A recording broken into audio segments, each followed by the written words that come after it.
Assalamualaikum warahmatullahi wabarakatuh. We are the fifth group, and we want to present the presentation. And the title is Non-Finite Clauses and Clauses Without Verbs, Part 1. And then our group consists of four people. The first is Alisa Anjaningsih with the ID number 19320601.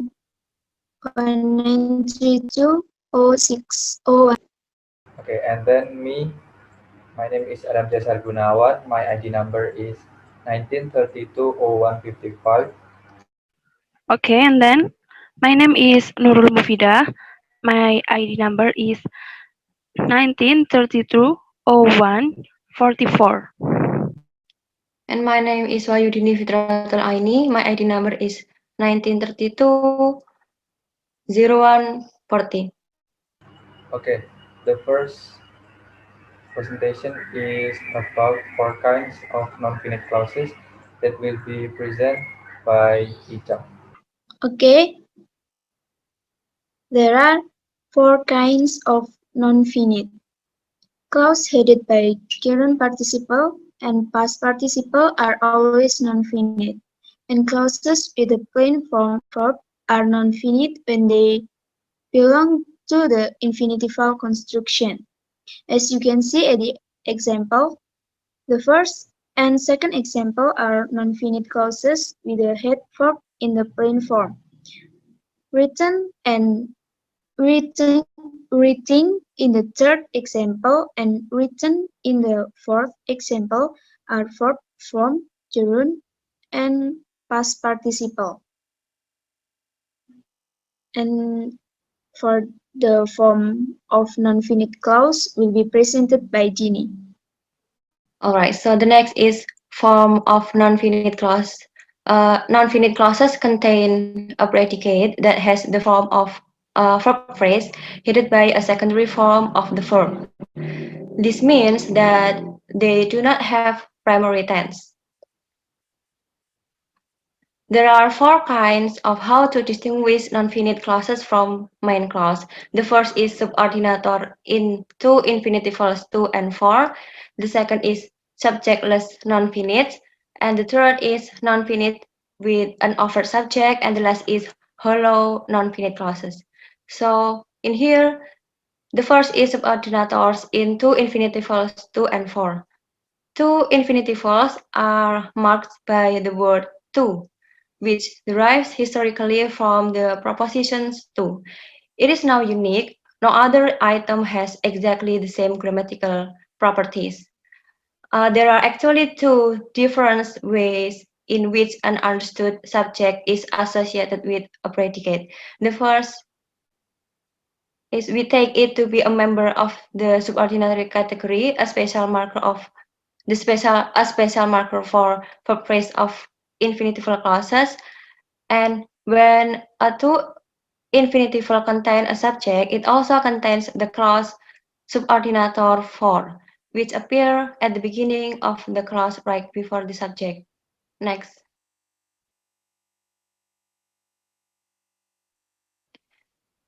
And the second is subjectless non-finite. Most non-finite clauses have no overt subject, but in a sense, we understand them as having subject. The first is interpreting subjectless. There are two ways in which an understood subject is associated with a predicate. The first is syntactic determination, and the second is non-syntactic determination.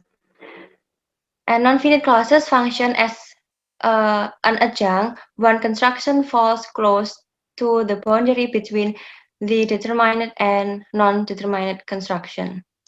And the next explanation will be explained by Vida.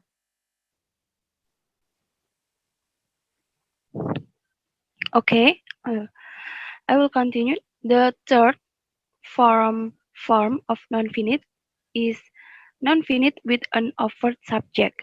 When a subject is overtly present in the non-finite clause, its form may be differ from the subject in finite clause. Infinitival clause into infinitive a personal pronoun with a normative accusative contrast always takes accusative form, and gerund participles here the facts are more complex. There are various case possibilities for subjects are gerund participle as complement and gerund participle as adjuncts.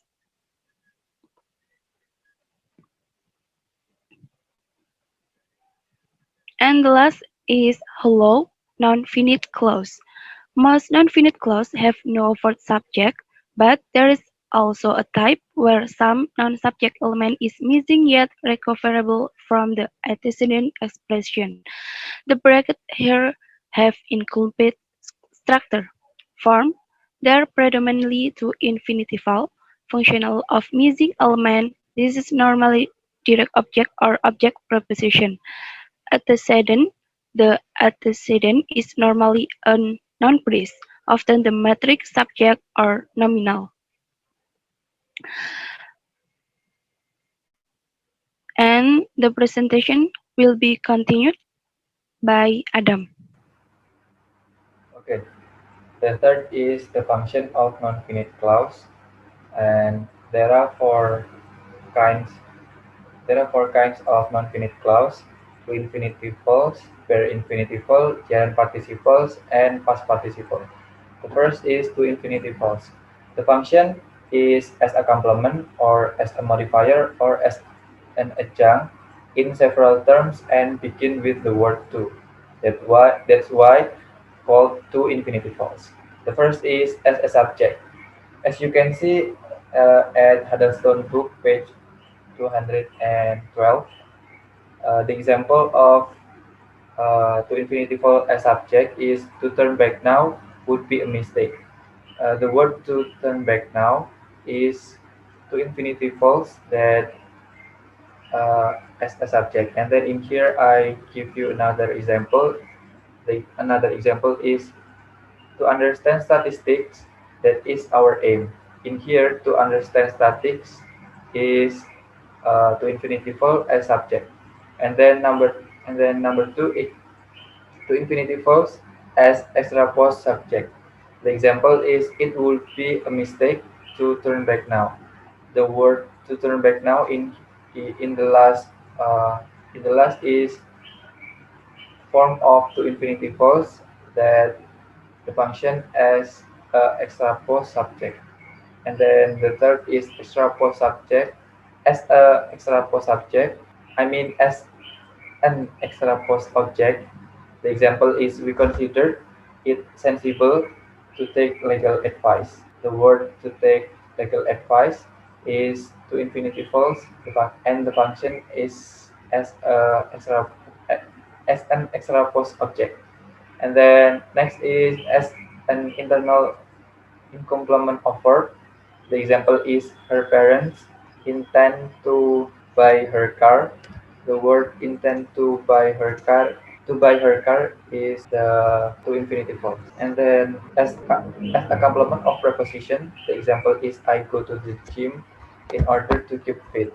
To keep fit is to infinitive form. And then as adjunct in clause, the example is I go to the gym to keep fit. And then as complement of noun, the example is it provides an opportunity to broaden the mind. To infinitive in here is as a dependent, either a complement presents by the noun or modifier. And then as modifier in noun phrase, the example is we found a big box in which to keep the CDs. And another example is we found a big box to keep the CDs in. The word that headed by to is the form of to infinitive form. And then as can be the function as complement of adjective. The example is he was anxious to make a good impression. And then the last is and then to infinitive false can be as indirect complement. The example is he's still young to be left alone. The indirect complement, it means that as a dependent clause. The next infinitive false can be the main function as a complement to verb, preposition, nouns, and adjective. And the forms can be interrogative. that called interrogative infinitivals. Closed interrogative are produced by the subordinator, whether an open ones by an interrogative phrase like who, which, or how. The example is there are four examples as and the first is as a complement of verb. The word example is I don't know whether to accept their offer. And then number two is as complement of adjective.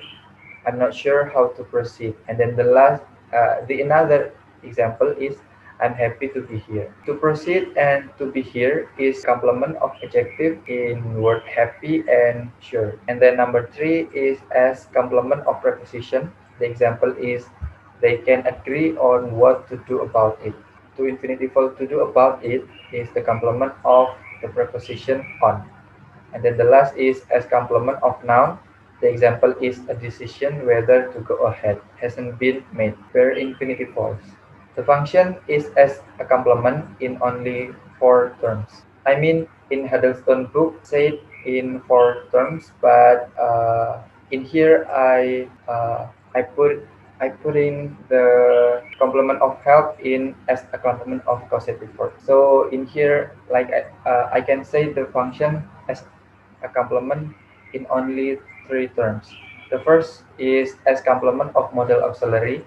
The example is you should take legal advice, and then the another example is sunstorm will come tonight. Take legal advice is the complement of modal auxiliary should, and then come tonight is the complement of modal auxiliary will. And then next is as complement of causative verb. Example is the devil made me to do it. And then the another example is I want to help clear up the carriage.